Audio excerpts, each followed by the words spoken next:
podcast.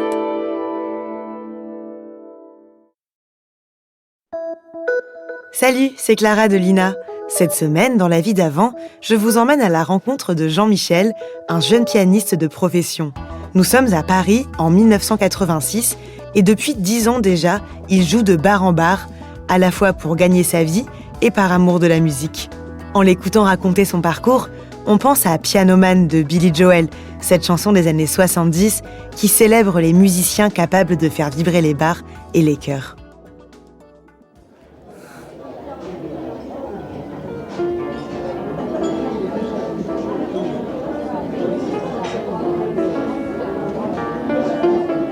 Bonjour, je m'appelle Jean-Michel Vallet, j'ai 27 ans, je suis pianiste de bar, je travaille depuis une dizaine d'années dans ce métier.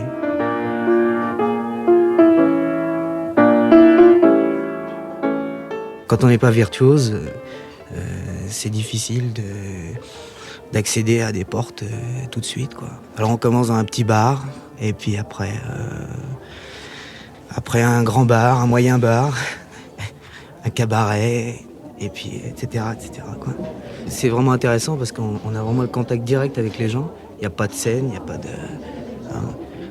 Quand les gens trouvent ça nul, on l'entend parce qu'on entend tout. Ma première affaire, j'avais 18 ans et je jouais à Barbès Rochechouart dans une boîte de striptease et j'attaquais, il était 6h du matin, 6h30, j'étais payé 50 balles et puis je jouais jusqu'à 8h du matin, quoi. Alors là j'avais les travelots, j'avais les vieilles dames. Voilà. Et puis des fois les filles me donnaient un petit pourboire, quoi. Alors, j'arrivais à vivre comme ça, quoi. En haut il y avait des gens qui racolaient, des types qui racolaient les clients. Et puis on rentrait dans une espèce de cave humide. La première fois que je suis arrivé sur ce piano, on jouait des musiques de Gainsbourg, tout ça. Et le piano, c'était tellement humide que le piano avait les touches enfoncées, quoi. C'était vraiment trop. Ce qui fait que je jouais et puis alors... Dès que je phrasais un peu, hop, je remontais mes touches. C'était intéressant, c'était une petite gymnastique, quoi. Et est-ce qu'il y avait une faune particulière? La clientèle était composée de qui? La clientèle, ouais, c'était plutôt les macs et puis les petits trafiquants, les bricoleurs, un petit peu de tout, quoi. Donc vous avez une assez bonne connaissance de ce qu'on appelle le milieu Non, pas vraiment, parce qu'on est toujours tenu plus ou moins à l'écart. Non, mais on entend des trucs. Quel genre? Oh, des bribes de conversation. De toute façon, c'est une vie où on entend des bribes. Donc on a un contact à la fois très superficiel avec la réalité et à la fois on entend des choses percutantes des fois. Alors, ce qui fait que ça se ressent sur notre jeu, quoi, de manière. À quoi pense un pianiste d'ambiance quand il est en train de jouer tout seul, comme le décrit Charles-Élie Couture? Qu'est-ce qui vous passe par la tête? Au début, il pense à la musique pendant un certain temps, pendant 1 heure, 1 heure et demie. Il se concentre. Il s'applique même, et puis il a l'impression que les gens l'écoutent. Parfois il y a une personne qui écoute, alors là c'est fantastique. Sinon les autres entendent, c'est déjà une chose. Et puis ensuite, il y a une certaine fatigue qui commence à se créer, et puis un petit ras-le-bol, parce que des fois on joue pendant 5 heures, 6 heures sans s'arrêter. Quand on a le droit de s'arrêter, c'est vraiment super. Et là on met les automatismes en route. On remonte le compteur à 0. On joue des ragtime, par exemple. Une musique fabuleuse pour pouvoir penser à autre chose.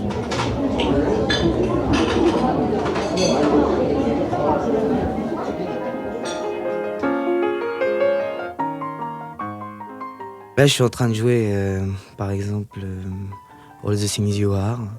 Je joue All the Things You Are, qui est une ballade middle jazz. Et j'ai exposé mon thème, là, et puis... vous arrivez en plein chorus, là, je commence à phraser. C'est-à-dire je fais une première variation sur le thème en gardant la grille harmonique. Et je m'applique parce que je ne voudrais pas être à côté. Mais d'un autre côté, il y a tellement de bordel autour que c'est très, très difficile de se concentrer. Et puis, je me fais un petit paysage entre l'atmosphère, ma musique, l'idée première de cette musique que j'ai déjà entendue, parce que je joue que des trucs que j'ai bien écoutés, quoi. Et j'essaye de pas trahir le type qui l'a fait en en donnant une part de ma personnalité et en essayant de faire ressentir un peu mes tripes complètement même à travers ce que je joue, quoi. Alors là, il y a un type qui se ramène et puis qui dit tiens, tu peux pas me jouer Les Feuilles Mortes. Et moi, je suis en plein chorus, là, au moment vraiment où je suis persuadé. Là, je suis tout seul sur la grande scène et il y a les projecteurs et tout. Et puis ce mec, il m'emmerde carrément, quoi. Alors soit je suis un peu violent, puis je lui dis. Et puis là, soit le patron intervient, etc. Soit j'arrête de jouer en plein morceau pour lui répondre. Soit je mélange les deux morceaux parce qu'il vient de me filer 50 balles, alors c'est quand même intéressant. Puis comme j'ai remarqué que c'était des enchaînements de cartes, ça peut passer. En changeant de tonalité, je peux dévier sur Les Feuilles Mortes, par exemple. Voilà, quoi, ça se passe comme ça. Donc il y a des clients qui viennent briser vos rêveries, là. Voilà, mais attention, ça c'est le côté noir. Hein. Il y a aussi des clients qui viennent à la fin et puis qui disent vraiment c'était super. Puis il y a des fois les gens ils se taisent et tout. Alors là c'est super. Là c'est le concert carrément, quoi.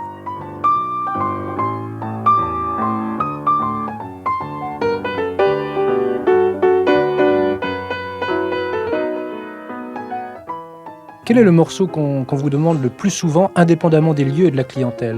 Est-ce qu'il y a une sorte de hit parade du piano-bar? Oh, de hit parade. Non, il y a des modes. Hein, il y a des modes. On m'a demandé pendant un moment, 3 fois par jour, par soir, on me demandait, comment ça s'appelle? Ce truc. Ça y est, je me rappelle même plus du titre. New York. Tellement. De la bande originale du film? Voilà, c'est ça. Alors bon, c'est un morceau. C'est marrant, quoi. Sinon, il y a les grands standards, Greensleeves, Autumn Leaves. Quand on joue dans les bars classe, c'est Satin Doll, c'est Misty, c'est tout ce que j'appelle le véritable piano bar. Enfin, c'est-à-dire les standards, c'est-à-dire des musiques qui sont faites sur des structures harmoniques qui marchent tout le temps, qui fonctionnent d'ailleurs dans la variété actuelle complètement encore, qui ont une mélodie intéressante, souvent. Et sur laquelle des morceaux sur lesquels vraiment on peut partir un peu, quoi. Hein. Alors ça, souvent on nous demande ça, et heureusement, quoi, je veux dire, parce que quand on nous demande New York, c'est très dur d'improviser dessus, par exemple, ou sur My Way ou un truc comme ça. Il y a un style de standard qui correspond vraiment à qui est parfait pour l'improvisation, quoi. Parce que l'intérêt, c'est l'improvisation. Je crois que le thème, il faut bien l'annoncer, et puis après, on s'exprime, quoi. On recrée un truc. Est-ce que des tubes qui sont programmés dans les hit parades des radios périphériques vous arrivent sous forme de demande dès le lendemain, par exemple? Un tube qui passe sur un hit parade, vous est demandé tout de suite? Oh, pratiquement, oui. Oui. Puis une semaine après, par contre, il est complètement oublié, quoi, déjà. Et vous avez le temps de vous approvisionner en partition et de préparer ce morceau pour l'improviser? De toute façon, malheureusement, c'est pratiquement toujours la même chose au niveau de l'harmonie. Ce qui fait que, en entendant les quelques premières, on demande aux clients de le chantonner, par exemple, et même si on ne connaît pas le morceau, on a tout de suite la structure, quoi. Parfois, on travaille dans l'à peu près, parce qu'on n'a pas. Parfois, on n'a même jamais entendu le morceau. Et puis, c'est toujours marrant puis ça fait plaisir, quoi. Ça fait plaisir au type.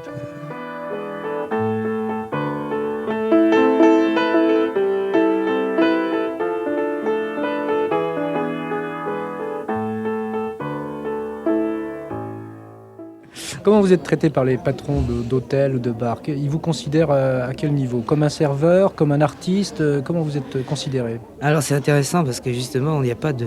Ils n'arrivent pas à nous classer dans une catégorie, quoi. Alors c'est à la fois l'artiste, mais quand même, c'est l'artiste, mais c'est aussi le fonctionnaire, parce que on est là, on fait partie des meubles, au bout d'un certain temps, très rapidement d'ailleurs. Et puis c'est aussi celui qui, des fois, il casse les oreilles parce qu'il joue trop fort. C'est aussi celui qui... C'est vrai, le truc de Couture, c'est complètement vrai, quoi. Oui, vous vous reconnaissez dans la chanson de Charlie Couture, les pianistes d'ambiance? Parfois, ouais. Parfois, c'est ça. Et là, vraiment, c'est quand même les boules, quoi.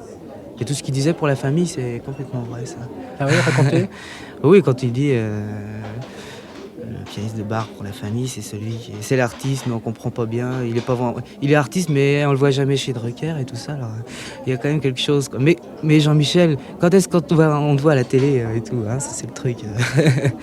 Ça, c'est le coup classique. Personne qui s'occupe de nous, hein, donc les affaires, c'est nous qui les trouvons. Parfois, c'est même nous qui les créons. J'ai un ami qui vient de créer une affaire au Palace, là. Dernièrement, je suis allé l'écouter.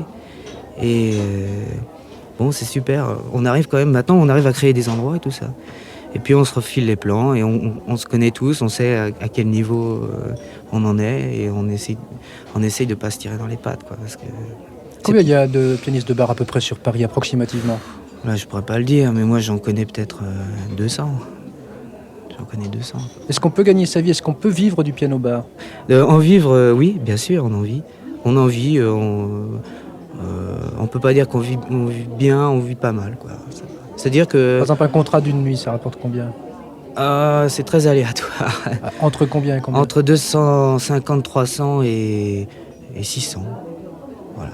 Pour jouer pendant 5 heures. 5 à 6 heures. Pour jouer un peu de tout, quoi. Tous les soirs? Oui, tous les soirs. Ouais. Bon, pour s'en sortir, je pense qu'il faut jouer tous les soirs.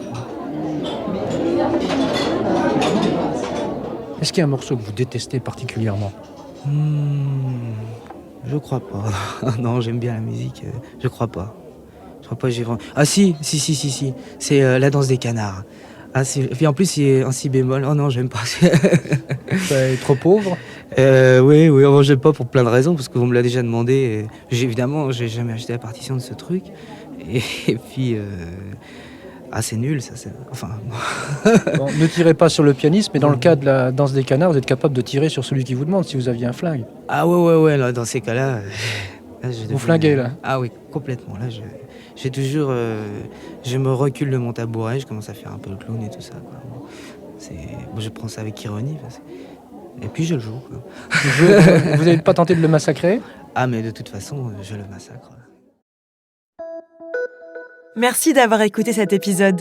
S'il vous a plu, partagez-le et abonnez-vous pour ne rater aucun nouvel épisode. Je vous retrouve la semaine prochaine pour une nouvelle rencontre dans la vie d'avant. En attendant, vous pouvez écouter d'autres récits en archive sur Ina Podcast.